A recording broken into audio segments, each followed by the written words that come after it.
قرآن کریم میں اللہ جل شانہ نے دین پر عمل کرنے اور دین کے ساتھ بے وفائی برتنے کے جو نتائج بیان فرمائے ہیں، ان نتائج میں سے ایک نتیجہ کہ جب کسی جگہ کے مسلمان دین پر عمل نہ کریں تو یا تو آسمان سے بلائیں آئیں گی یا زمین سے بلائیں آئیں گی، یا ایسے ظالم ان پر مسلط ہو جائیں گے جو ظالم آگے چل کر ان کو دین پر عمل نہیں کرنے دیں گے۔ چنانچہ پچھلی قوموں کے حالات اللہ نے اسی غرض سے بیان فرمائے کہ ان کے سامنے نبی آیا، نبی نے اللہ کے احکام بیان فرمایا، حلال کو حلال بتایا، حرام کو حرام بتایا، لیکن جب ان قوموں نے حرام سے بچنا چھوڑ دیا، حلال پر چلنا چھوڑ دیا، جو حرام تھے اس کو تو کھا لیتے تھے اور جو حلال تھے اس سے بچنے لگتے تھے، تو بعد میں یا تو کوئی ظالم مسلط ہو جاتا تھا، چاہتے بنی اسرائیل کی پوری تاریخ یہی بتاتی ہے کہ ان پر ظالم مسلط ہوتا تھا۔ اس وقت ہم مسلمانوں کا معاملہ، ہم میں سے اکثریت بے نمازیوں کی، ہم میں سے اکثریت زکوٰۃ نہ دینے والوں کی، یہاں کے دفتروں میں بے انتہا زیادہ کرپشن، یہاں کے بازاروں میں ملاوٹ کی چیزیں،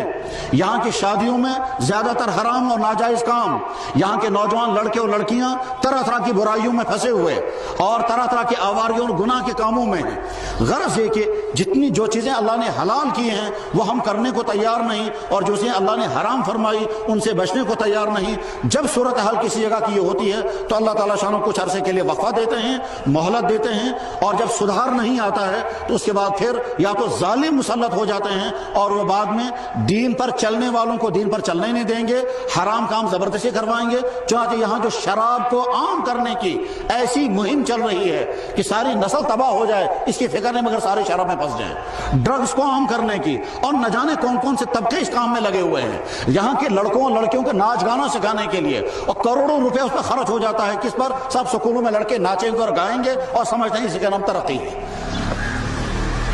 اور نادان مسلمان یہ بھی نہیں سمجھتے کہ ہمارے لڑکوں لڑکیوں کو کیا سکھایا جا رہا ہے۔ دنیا کی قومیں ترقی پاتی ہیں علم کی بنیاد پر، تعلیم حاصل کرنے کی بنیاد پر، اور یہاں سبق پڑھایا جا رہا ہے کیا کہ صاحب تمہارے بچے ناچیں گے اور گائیں گے اور ان کو ہم ایوارڈ دیں گے اور وہ بھی تمہارا ہی پیسہ ہوگا، اور وہ ایوارڈ دے کر ان کو۔ یہ جو صورتحال ہے، اس صورتحال میں ہم مسلمانوں کو سمجھنا کہ ہم اپنے اسلام کو سیکھیں گے،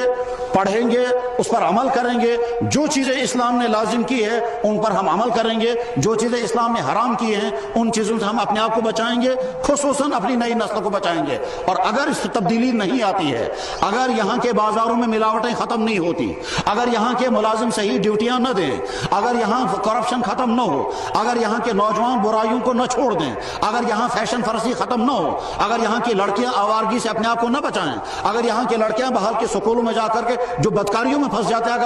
اگر اس سے پرہیز شروع نہ ہوا تو میرے بھائیوں آگے حالات اس سے خطرناک آ سکتے ہیں، سیلاب اس سے بھیانک آ سکتا ہے، ساری قوم مٹ سکتی ہے، زلزلے اس سے خطرناک آ سکتے ہیں، ایک بھی نفس باقی نہیں بچے گا۔ ہم انشاءاللہ عہد کر کے اٹھیں گے کہ ہم اسلام پر قائم رہیں گے، اسلام کو سیکھیں گے، اس پر عمل کریں گے، اور جو جو اسلام نے ہمارے لیے حلال کیا اس کو حلال مانیں گے، اور جو اللہ نے حرام کیا اسے حرام سے بچیں گے، اور جو ہمیں کرنا ہے وہ ہم کریں گے۔ دوسرے مذہبوں کی توہین، دوسرے مذہبوں کے دماغ مداخلت اسلام ہمیں نہیں سکھاتا۔ حضرت عمر بن خطاب رضی اللہ تعالیٰ عنہ اتنا جری مزاج، اتنا سخت مزاج کہ اللہ کے نبی نے فرمایا تھا اشدہم فی امر اللہ عمر، اللہ کے معاملے میں عمر سے زیادہ سخت کوئی بھی نہیں۔ یہ عمر بن خطاب رضی اللہ امیر المومنین ہیں اور آدھی دنیا پر ان حکومت چل رہی ہے۔ ان کے گھر میں ایک نوکر تھا، غلام، جو عیسائی تھا۔ حضرت عمر بن خطاب رضی اللہ عنہ سے کہتے تھے تم اسلام قبول کرو، وہ کہتا تھا نہیں میں اسلام قبول نہیں کروں گا۔ حضرت عمر بن خطاب رضی اللہ تعالیٰ عنہ اس پر جبر کر سکتے تھے مگر کبھی جبر نہیں کیا، چنانچہ اخیر عمر تک وہ صرف سمجھاتے رہے اسلام قبول کرو، وہ اسلام قبول نہیں کرتا تھا، آپ نے کوئی جبر اس پر نہیں کیا۔ اسلام کا اعلان ہے لا اکراہ فی الدین، کسی انسان کو جبرن اسلام قبول نہیں کرایا جائے گا۔